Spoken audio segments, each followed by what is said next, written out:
Hello, everybody. Welcome back to the next chapter, Barriers to Female Advancement in Leadership. What really makes it so hard for women to reach leadership?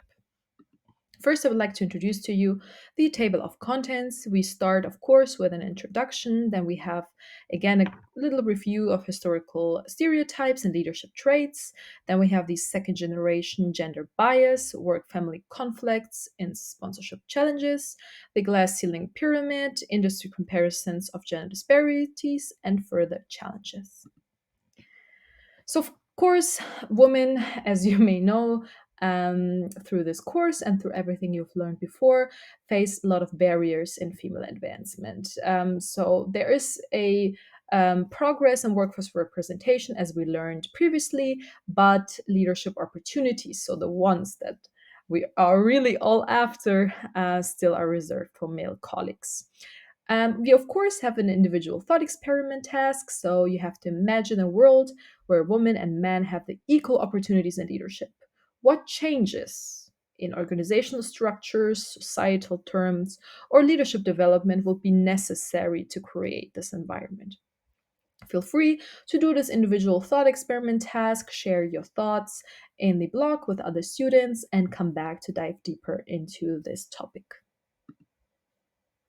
So first, as we discussed, all the historical stereotypes, which are kind of the foundation for all the disparities, leadership traits as such as assertiveness and decisiveness, we've already covered as well in one of the earliest chapters as the role of leadership, where historically those were more aligned with masculinity, marginalizing women who displayed these traits. Today, women who adopt these behaviors to kind of fit in and be a leader as it is expected are labeled as aggressive, and this can create a double blind that discourages confidence and assertiveness. Male dominant structures also still reflect those deeply ingrained stereotypes, and those bias all kind of limit women's ability to form leadership opportunities. Second generation gender bias. So we still have a subtle discrimination in modern organizations, even though a lot of modern organizations have made an effort and have regulations that I will cover later on that prevent them actually from having any kind of discrimination. But those discriminations occur more subtly, and they are designed by male dominated leaderships because male have been in the dominated leadership positions all those years. So, of course, those are reflected in their organizational practices. Women, therefore, often face very implicit barriers, such as exclusion from key decision making processes.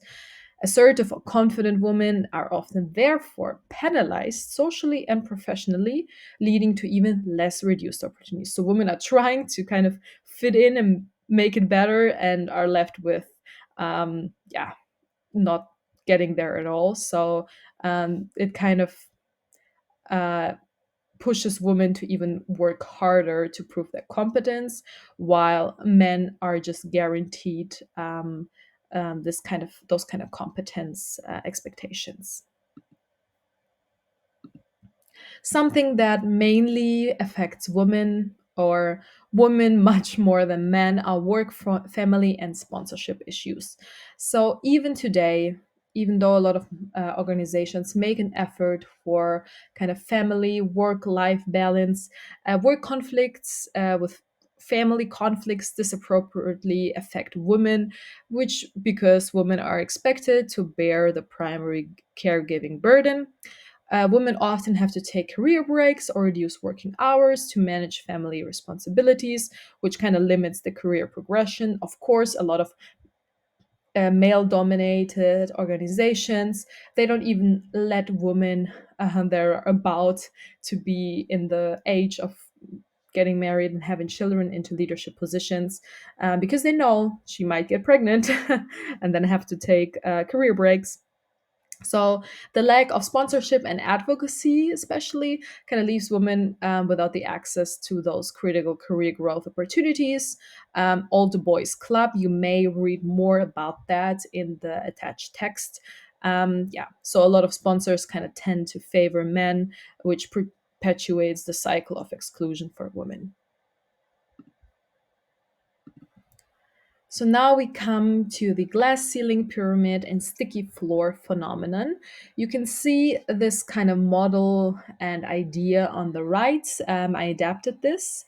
You can see on the left in the pink color, very stereotypical, but yeah, it's really helpful to understand it better and faster. We have the woman graduated who come in from the left, and we have the male that are graduating who are coming in from the left as well. You can see on the bottom we have the support staff, which is often carried out by women. And therefore also the sticky floor that I will explain in a second. And you can clearly see here that the glass ceiling lets men easily and with one path to go at right at the top at leadership positions, and those are those invisible barriers that prevent women from reaching senior leadership roles despite having literally the same or even better qualifications.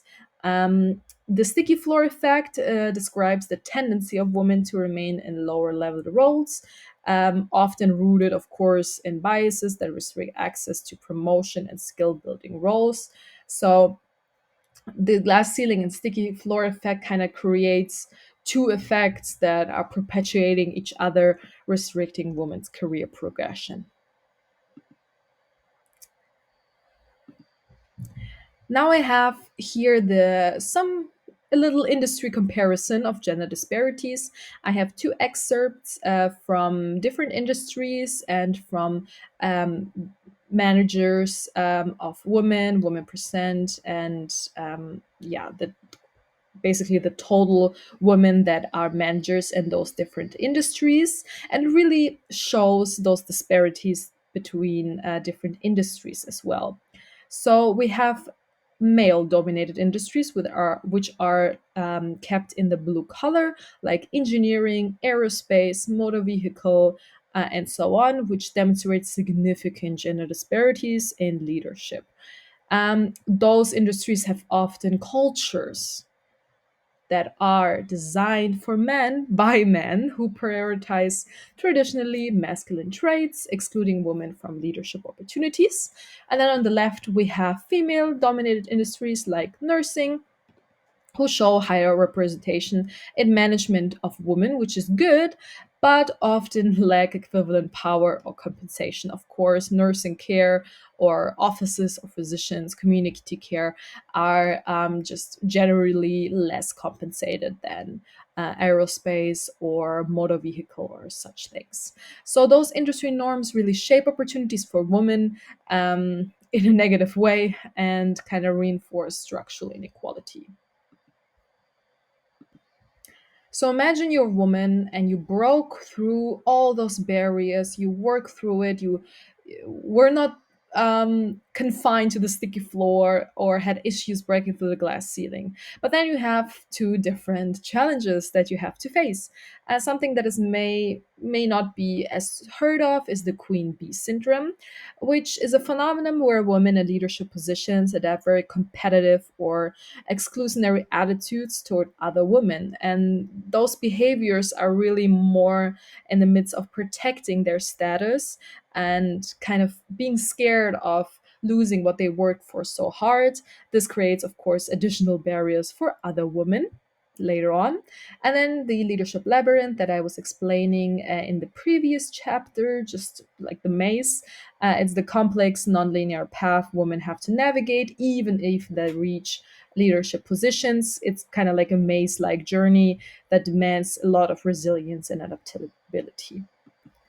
So, a quick summary about what we have learned. Women have to face systematic barriers, such as the that kind of manifest themselves in the glass ceiling and sticky floor effect, especially for women of color. There's not a lot of mentorship, sponsorship.